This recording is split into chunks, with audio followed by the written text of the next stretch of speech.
Tibet.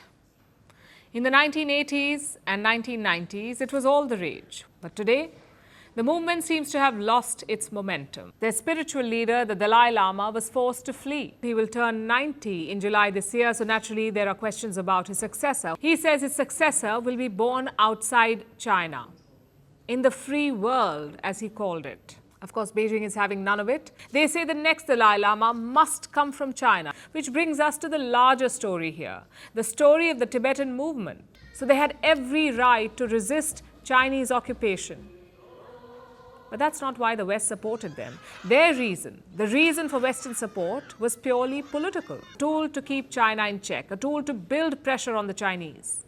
Every US president since 1990 had met the Dalai Lama, a streak that ended with Donald Trump, nor did his successor Joe Biden, because by then, the US was more focused on Taiwan. You think the Americans care about Taiwan's self-rule? No, they care about putting pressure on China. In Europe, you think they care about Ukraine's sovereignty? Evidently not. They care about checking Russia. It's a lesson for people and movements around the world. Pick your supporters carefully. See what they're really after.